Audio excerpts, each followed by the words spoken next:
Hi everyone, hope you're doing well from wherever you're watching this channel, depending on your time zone.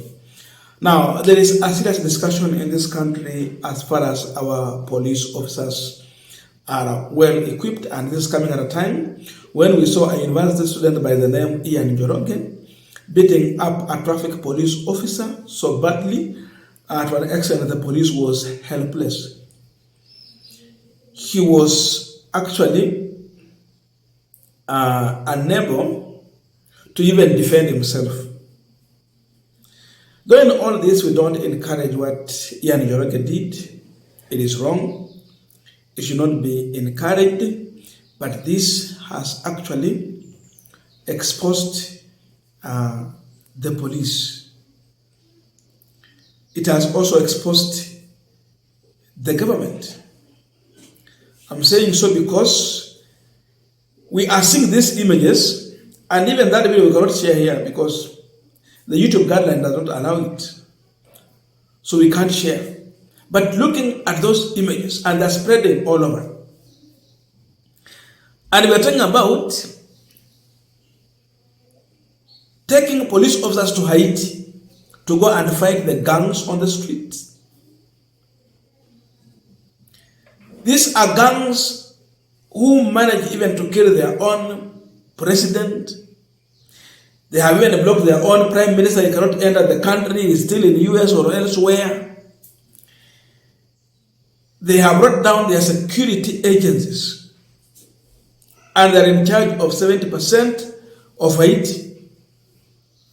Then we are seeing such images spreading in Kenya, whereby a young man beating up police officer who are supposed to go and restore peace and order in Haiti, where the US military has failed. Let's look at that.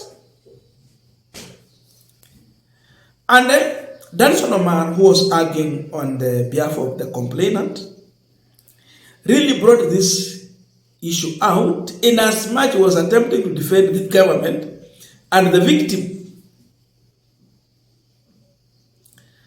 So, according to Danstan, this was a grievous mistake, a grievous crime, because it has tainted the image of Kenya, the reputation of police in this country, going by the fact that Kenya need to play a role in Haiti issue of restoring peace.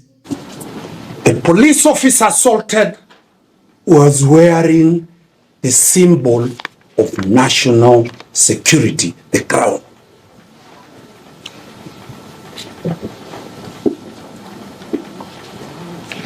The attacker did not attack a policeman. He attacked the national sovereignty of the republic.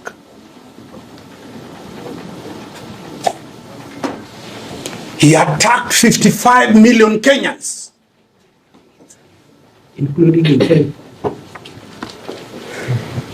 That is how grave this attack on a police officer is. You know, what is the net effect of that attack?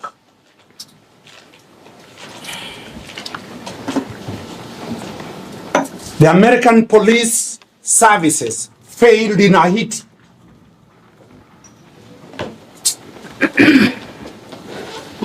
The world picked Kenya to provide police to go to Haiti. A confirmation that the Kenya police is the best trained.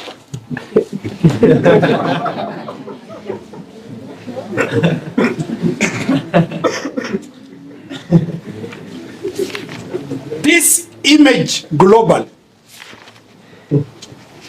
is a serious dent to our reputation as a country.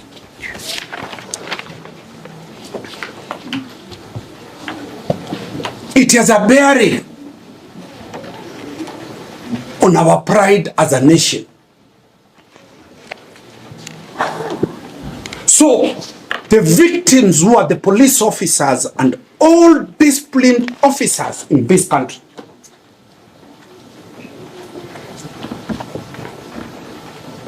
if they were not excluded from Article 37 of the Constitution to go picketing and demonstrating, by now all police officers could be on strike. But we stopped them and told them Article 37 is not theirs. They are coming to you because that is the only avenue available. But don't release the accused person.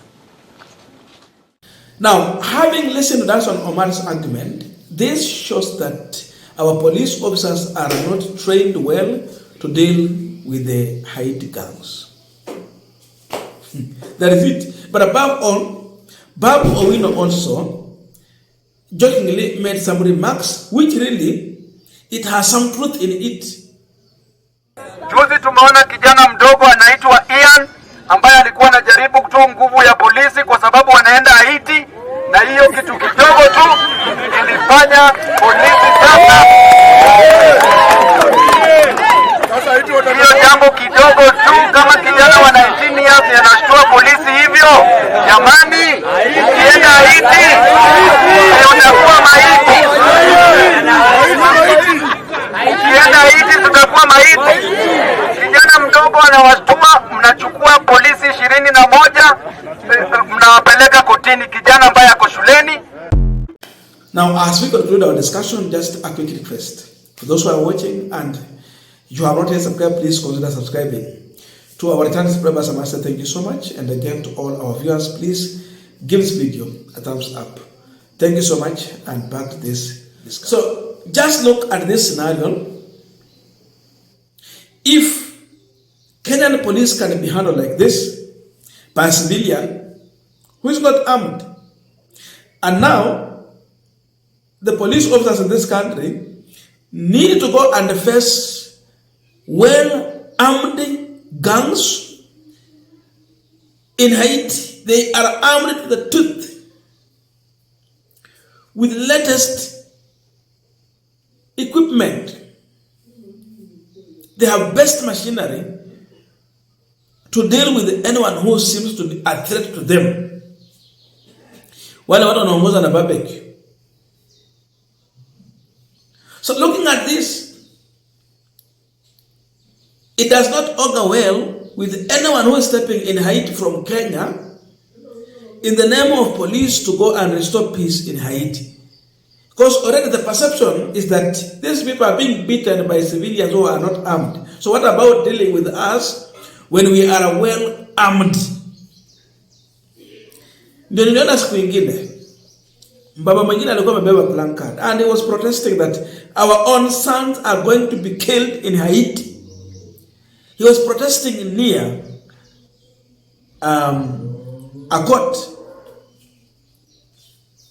He was there with a placard that our children should not go to Haiti. They will die in Haiti. If he's a parent to a police officer, really, he was truthful. He knows what it means. You can see. So definitely, in as much this has happened, the argument has to take place in court.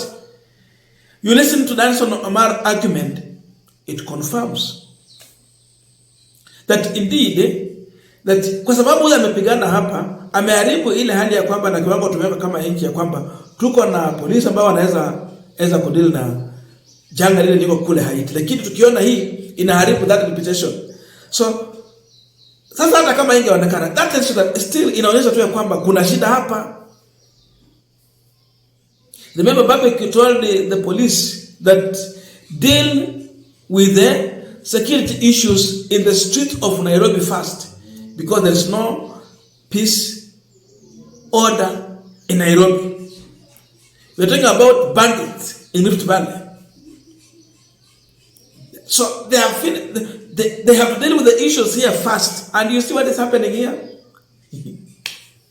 So with all this, our police are not safe in Haiti. Yes, it's just one example. But with that example, there is already a perception being created there. Especially the enemy whom they are going to face when they watch such kind of clips. Unaona kama hawa tuweza hawa wanapigwa na raia na hata na sisi tuko na vifaa za vita kabisa. So very negative information being sent.